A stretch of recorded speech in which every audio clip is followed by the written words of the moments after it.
My first meal of the day, I got an apple.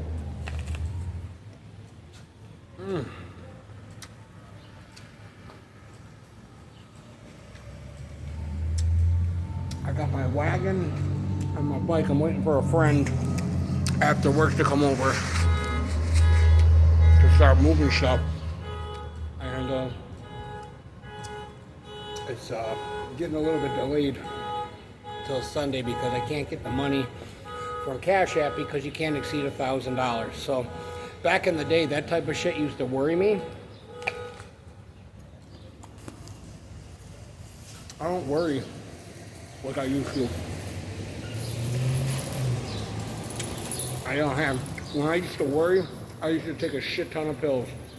I literally would take a handful of Vicodin, Norcos, Lortab, Oxycodone, any kind of opiate to ease my fucking mind. Now I just go, I've been in jail, I've been homeless, both my brothers have passed away, I've lost everything I've ever owned, I've worked at a prison, I've been thousands of miles from my hometown, sleeping in a car in Sacramento, I've been down here homelessly. There's nothing you're gonna tell me. There's nothing that God isn't gonna bring me through, you know what I mean? And I just know that. So, you know, it talks about fear not in the Bible and worry for nothing and, you know, whatever. I'm doing, as long as I'm doing the best that I can, when shit gets out of your hands, you know, you just have to trust in the process. This is after 46 years. 40 years of worrying. The last 6 years,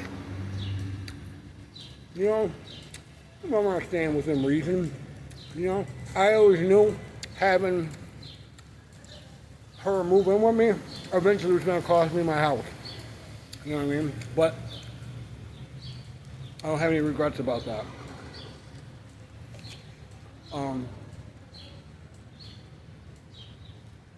It is what it is. You know, as long as I did the right thing. I mean, I'm not a dog person. I like dogs. I walk that dog. I give that dog the best life that I can give him. I'm not a nice guy, you know, in particular. But I have a heart for people, and I like to see people do good. You know, I want to see, you know, people have ulterior motives. Everybody has an ulterior motive or agenda. My agenda really is I want to just be able to pay my bills. Stay sober. Look, I have them. But I want to, I don't know, man, you just expect way more people to jump on board.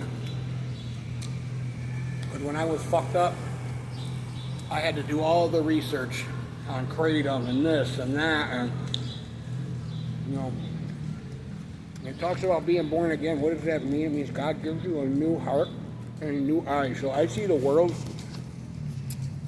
like yesterday I was talking to a guy that had cancer.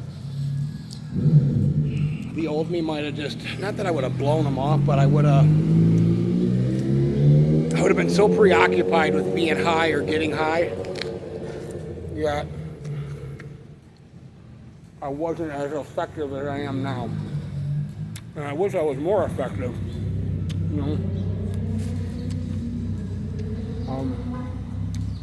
I wish I had spent more time helping people. That's my regret in life.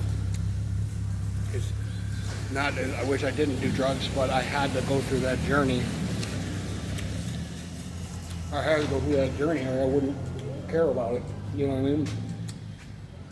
As long as I am making a consistent effort to really, you know, like seek God first and His kingdom, and as long as I'm being like as long as I'm being real with people,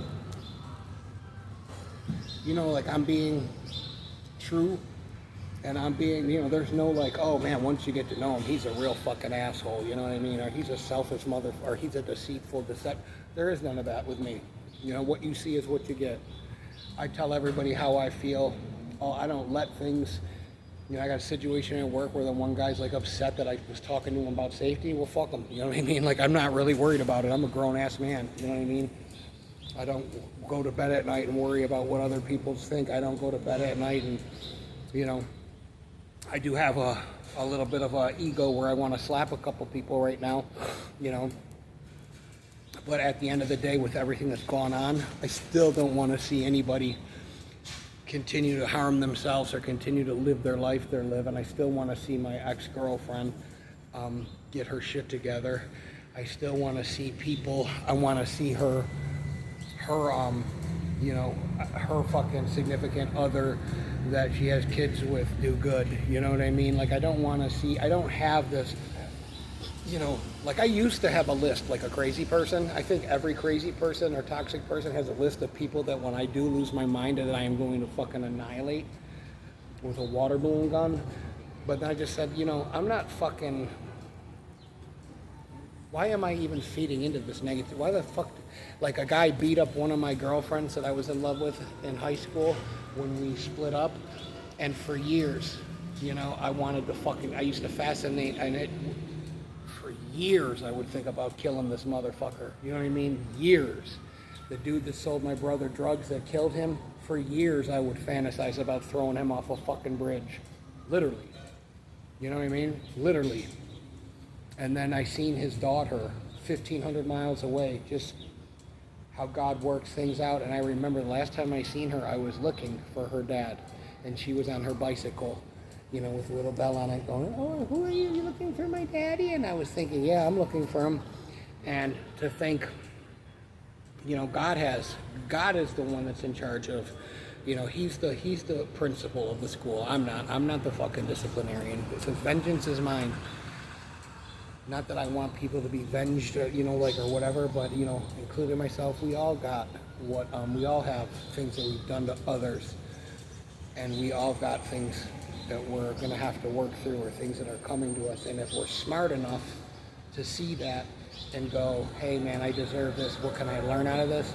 Then that's where I really feel like true change is coming, when you go with God. Hey, I'm going through this difficult time. Please send me a message or a signal that you're with me.